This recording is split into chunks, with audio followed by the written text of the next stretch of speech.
All hail Andre ONANA. All hail Andre ONANA. He's arrived, people. He's arrived. At long last, he's absolutely arrived. Um, what's going on, people? We're back. Not a live stream tonight. Not a live stream. Um, feeling a little bit under the weather. Got myself an annoying, more so than anything else, a sore throat that is sort of speaking at the moment rather, uh, a daunting task at the moment. But quite a dead, quite a dead game, I think, for the most part. And everything just exploded to life in the last quarter of the match. United leaving it late again, it seems. Similar story with Sheffield United, and obviously game that we should be winning quite comfortably. I predicted thereabouts 4-0 because I thought we would at least turn up and be a little bit better, but put out a strong team, and yet again, strong team doesn't really perform, and we're back really asking the question, what's going to happen now with the derby? Because maybe it's going to be one of them Halloween massacres or something. Maybe it could be, but maybe there's hope. Maybe it's a little bit of hope, and I think the fact that we win tonight's game sort of gives us a little bit of a better feeling about going into this next game. Because let's be real, if we lose tonight, not only are we out of the Champions League, but now we're going to have all the misery piled on tenfold with us potentially getting slapped by Manchester City. At least now we've got some form of a positive to hold on to, which, albeit it's not great, at least we're up to third place. We're off the bottom of our Champions League group. And we've actually got points. We've got points in Champions League group, to be quite frankly honest. I fully believed it would be maybe a bit tough to finish first ahead of Bayern, but as for the other two teams, we should be quite clear. We should be quite clear of them, but obviously, the way United are now, that's just simply not the case. But let's get into individual performances tonight, because as far as the team is concerned, it was not a good. It was again, it wasn't a great performance. It wasn't a good performance at all, really. The first half was really, very much in the favour of. It was in the favour of Copenhagen, sort of like a 50-50 basis, but which team just takes the edge? And for me, Copenhagen took the edge in that first half. Second half was, again, much improved, but still various elements where maybe we're a bit unlucky to not score goals, unlucky in certain aspects. Um, and I think Copenhagen sort of lost the cutting edge. They had a side to them that looked like, if they just hang in there, they'll probably snatch a goal. And I'll tell you what, they very nearly did. Very nearly did right at the very death of the game. But so, as far as things are concerned, ONANA, good night tonight. Very good night tonight. And this is to me, before singing the praises of his penalty save at the very end of the game. Very good night, made some key saves, kept a clean sheet, and a massive confidence booster, most importantly, because he looked a bit more steady tonight. He looked a bit more comfortable in his own, in his box. He looked like he had a bit more authority, a bit more control of what he was doing there. No silly, stupid errors or mistakes or bad passes. Of course, there are elements of the game where he plays the ball long and sticks it out for a throw in or things like this. We've seen it with a multitude of different goalkeepers in our past, but as far as doing the business as a goalkeeper goes, he gets my vote of confidence with that performance tonight. The defence, for me, I don't think were that bad at all. I thought defence was okay. I thought surprisingly, again, Harry Maguire, we started the game off like first 10, 15 minutes looked a bit shaky yet again. But then second half comes around and, they look like they're dealing with absolutely everything. So for me, Varane, again, great performance at centre back.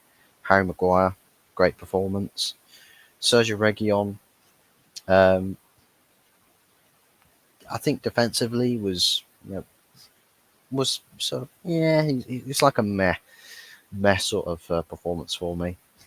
But makes a nice change than having to have a centre back playing at fullback, but obviously that changed. That went back to we reverted back to type in the second half in the 63rd minute by Victor Lindelof going out into the left back position. Diogo Dalot as well, just doing his own thing, just sort of going under the radar, but just making sure that he's not being a liability. And I think that's just meeting that standard is more than we can say for quite a few other individuals in the squad. The midfield was a problem. Sofian Amrabat was all right, and I think all right is all right at best. And for me, made absolutely no sense as to why he was substituted off when Scott McTominay for 45 minutes achieved 9 touches in a box-to-box role.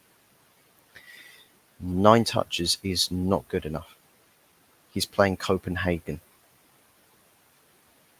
the equivalent of essentially Sheffield United. He's playing a smaller team where you should expect to have the majority of possession, and man's achieving 9 touches. I knighted Scott McTominay for scoring a brace at the end of the Brentford game, and I said, look, he's earned the title of Sir McTerminator. We're back to Milky Bar kid settings. This guy, you dunk him in a slight little pot of heat, like hot water, and man would just melt. He would just absolutely melt. Just dissolve into liquid. That's what Scott McTominay's going back to. And a bit of a liability in our own box. I mean, last weekend, or the weekend just gone, concedes a penalty for a handball, which was a penalty. And then concedes a penalty this week for miskicking a ball and kicking someone in the face. Yeah. Not great. Not great, Scott. You've got to turn things around real quick. Casemiro's back in training, though. So we might see Casemiro and Amrabat play together in the Manchester derby this coming weekend, which would be a nice change and drop Scott McTominay to the bench because man's turning into a liability mad quick. Don't want to keep him causing problems in the team. Garnacho, I don't know why I've gone to jump straight to Garnacho, so I'm looking at a match report here just as a prompt for key moments in the game. But Bruno Fernandes, for me, coming into areas of the pitch where he's not as effective, not as directly contributive to certain areas of the game where he would be much more useful, such as playing just behind a striker, such as creating chances because you're placed in and around the box of the opposition. And he was not effective tonight. Not effective. He was involved in the build-up for the Harry Maguire goal, but for across 90 minutes, not effective enough. And that was playing against a Copenhagen team. And again, if he's struggling against a Copenhagen team to create anything, what's he going to do against a better team like a Manchester City who will close those spaces down and lock these players out? It's not going to bode well for him. So, again, concerning for Bruno concerning, very concerning. I believe that he should have been dropped in favour of someone like a Hannibal Mabry or a Mason Mount. And by the way, it's an interesting point that was highlighted by Mark Goldbridge is that Mason Mount's not been involved anywhere near this team for a little while now. For someone we spent £55 million on, that was the priority signing for Erik ten Hag. He's been fit for a little while now, and he's not featured. Yeah, it's not looking too good by any means of the imagination. Marcus Rashford, again, quiet, quiet. Lack of goal threat yet again, and his lack of goal scoring is proving to becoming an issue yet again. I mean, people would have called for him to start the second he scored the goal for England on international duty, but I said I'm not buying it. I'm not buying it at all. For me, Garnacho has to start, and he's proven again today. Garnacho on the left-hand side was fantastic.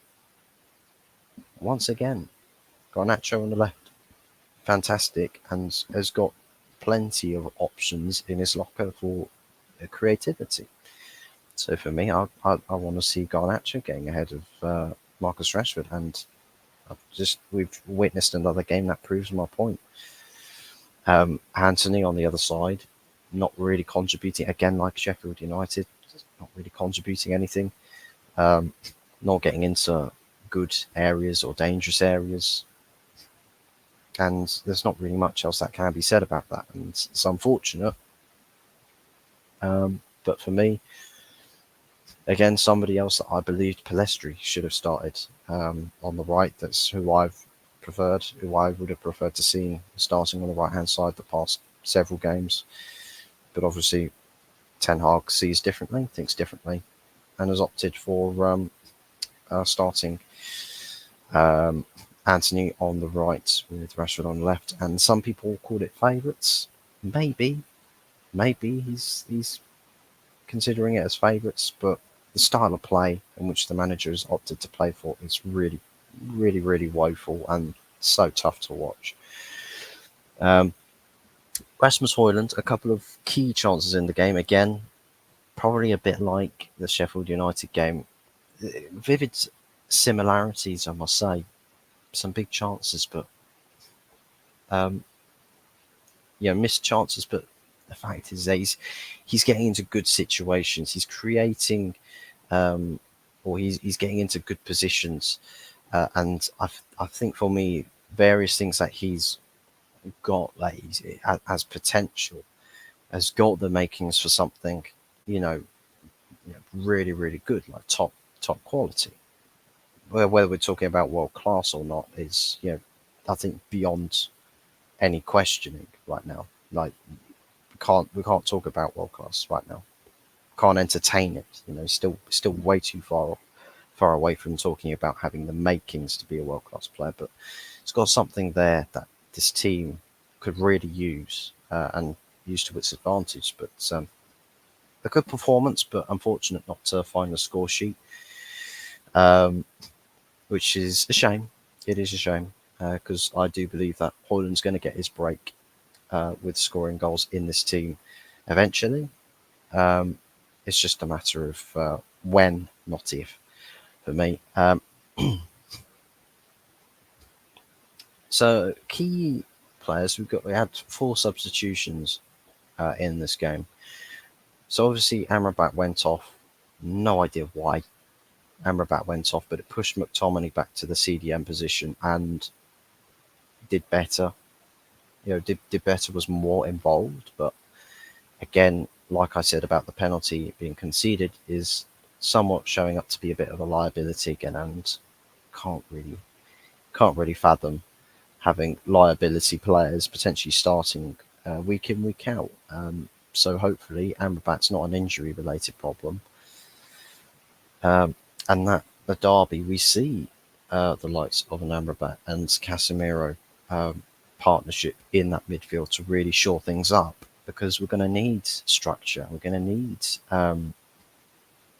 a solid spine against Manchester City, like Man City need a solid spine with Rodri in the team. So, each to their own. Eriksen, when he came on, to be fair, changed a lot in this game and was fantastic, brilliant when he came on. Though it was only one goal that we scored, I think Eriksen's involvement could have, made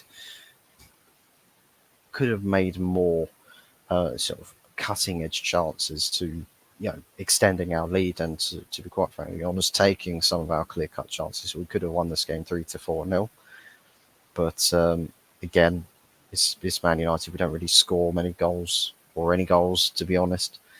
But solid, pinpoint accurate cross into the box, far post. Harry Maguire perfectly weighted, and Maguire great position, great run, great thinking to get on the end of that cross, and just buried the header. And that's exactly what you want to see Harry Maguire doing, having a very dangerous presence in the air. And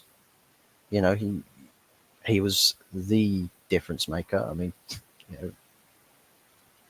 Christian Eriksen was the difference maker, but Harry Maguire obviously taking something very pure, very fine in the cross, and putting the cherry on top of the icing on the cake. And thankfully, because of that, we won the game. Tell you somebody else who, for me, has got to be mentioned here. Lindelof was, just came on, played at left back, and just did what he had to do. Just try and be a steady Eddie. Don't make any mistakes. Don't, just keep the defence on lock. Martial came on again, 86th minute. No time really to have any solid impact on the game. But for me, the hero, I think it's probably what's being named as the hero, Andre Onana. Now, this guy has probably had the biggest sigh of relief after that final whistle went.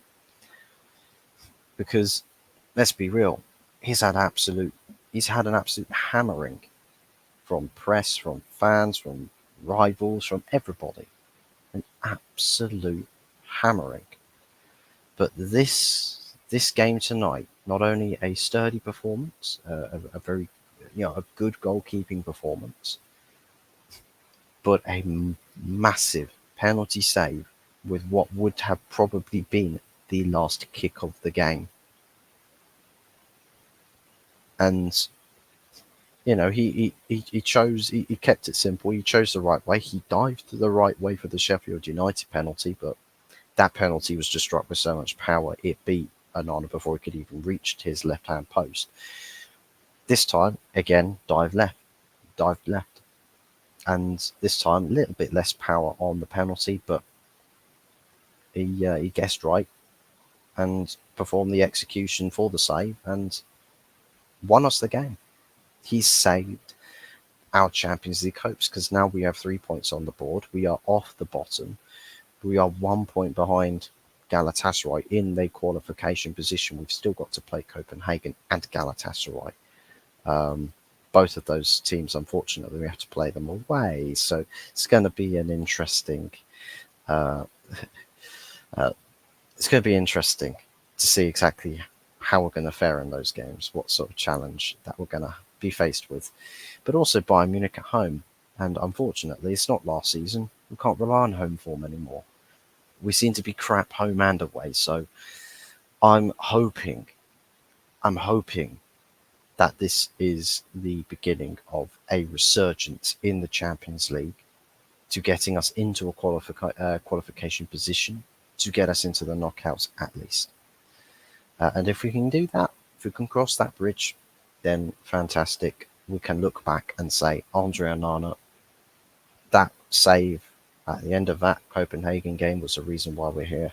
And that would be a lovely thing to have, as that little bit of hindsight. But we have to, we've got to try and keep things going. We've got to try and keep things positive, keep things, rolling in motion. And we have got the Manchester derby on Sunday to make sure that we keep things going. So very, very, very, very tough game coming up for Manchester United. And whether we're going to do it or not, I have no idea. I'm not confident for it, but I don't know what's going to happen. We'll probably have to see what kind of Man City play tomorrow night in their Champions League game. At least we can say, well, we've won tonight. Now let's just kick back and relax and watch the rest of the Champions League games get played out. So we'll have to see how things go. Let me know your thoughts and your feelings of the game in the comment section below.